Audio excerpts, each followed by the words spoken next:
Now we know how to align things, we know how to use the pathfinder, the type tool, and we just did a lot of cool complex stuff with strokes. Well, now there's something that you should be interested in, which is symbols. Symbols are essentially graphics that become a single object within your scene. You can't really edit them, you can't really do much to them, but you get some cool abilities that you don't get with normal objects by using symbols. Now, I typically don't have my symbols shown by default, but I'm going to come and pull out the symbols palette just so we can see what we're working with here. Now, symbols are basically graphics that I can place into my scene. Take a cube symbol and throw it in there, and look at that. There's a Rubik's Cube and it's ready to go.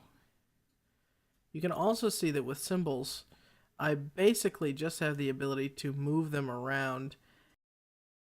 So let's drag out this cube. You can see I have a Rubik's Cube symbol here. It's ready to go, and I can size it and I can rotate it, but there's not too much more that I can do with this symbol. Likewise, here's a bow. These are all pre-made things that come with Adobe Illustrator. This is kind of cool. Some crop marks and a color pattern. We have here some sort of floral thing and an ink splatter.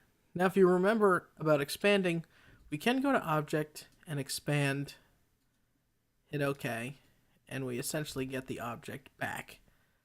We can direct select it and move it around and what have you. But the point of a symbol is something that you can save, something that you're going to use a lot of. So let's say I like this cloud, only I want to add a few more details to it. I'll take my paintbrush and give it a couple of shadows here, here, here. And I'll do one there.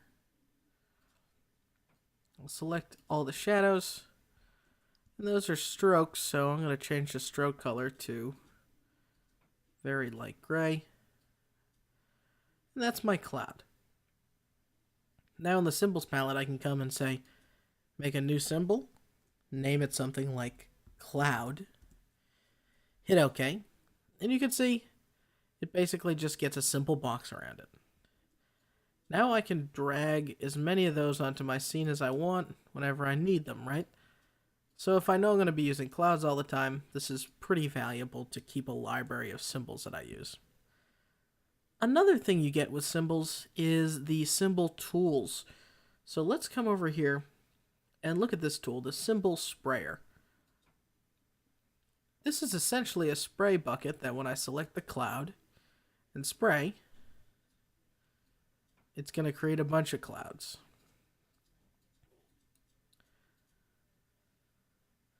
You also notice that when I use the selection tool that they all get selected together, and I can double click and they're still all together. Then I double click again and there's really no going any deeper. They're all one object, so there's not a whole lot of versatility I get by doing that, but it's a very quick way to make a lot of something. You may want to, for example, make space stars and put them on a black background to make some sort of space scene, or clouds like this, right, and fill up your sky with clouds or birds or something. Once you symbol spray, though, let's hold down and look at all of our other symbol tools. Here's a symbol shifter. This allows us to take the stuff that was sprayed and shift it around, so I can kind of push it and make it fit my needs. We also get the symbol scruncher, which slowly pulls these things closer and closer together. And you can see things are moving around here. It kind of makes the whole screen freak out a little bit, but symbol sizer tool's pretty basic. You hold down and it makes things bigger. These individual symbols. Now, you can hold down Option, and it'll shrink them. Just a little bigger, I'll make those smaller. Get some bigger around here. The symbol spinner tool is basically what you would think. You can use the arrows and redirect these clouds in basically any way your heart desires. The stainer tool is very interesting. What you do is you first pick a color, and I'll pick, and it starts to infuse these things with some gold. You can see the white isn't really picking it up, but those gray lines are now becoming gold. The symbol screener tool is pretty simple. Right, you click it, and obviously option click to make things more or less transparent. And the more on the center you are, the more or less transparent you're going to become. I'm going to take my symbol spinner, just correct this one because it's bugging me. There's also a symbol styler tool, which is just such a specific workflow that I don't think it's even worth covering. But you can see here now, we can resize this, and we get pretty good versatility, and that was all relatively quick with just a few clicks.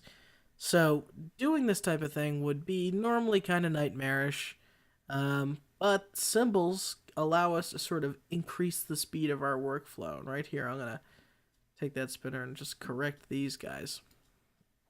Right, so we have to select the symbol first, then with that symbol spinner, make their arrows pointing up.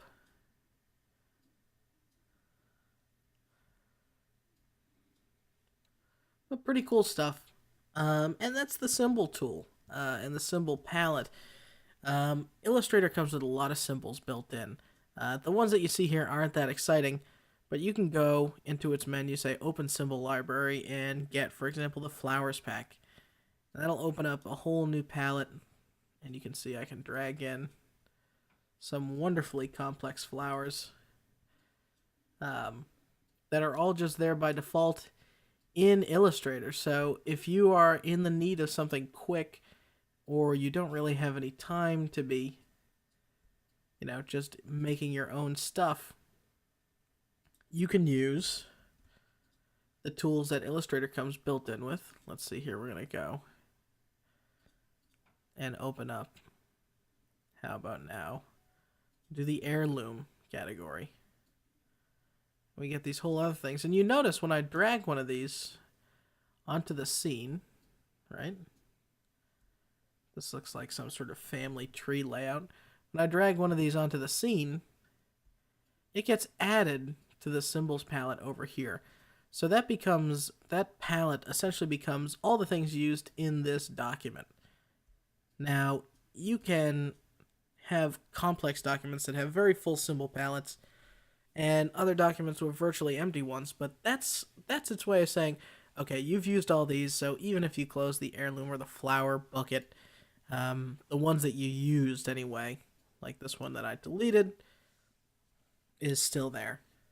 And with anything, you can select a symbol, say I'm never going to use it again, and trash it. Or, if you make something and you think it's cool enough to be a symbol, instead of clicking the little new symbol icon, you can simply drag it right into the symbol palette. And it'll create a symbol that way. So, symbols. That's what they are. They're pretty versatile. Again, they're not something I use all the time, mainly because it's just so specific of a case where I find that I need them. But a lot of people love them. That's what symbols are. That's what they do. Coming up next, we're going to be using a tool that Photoshop users probably enjoy, or at least know of, the magic wand.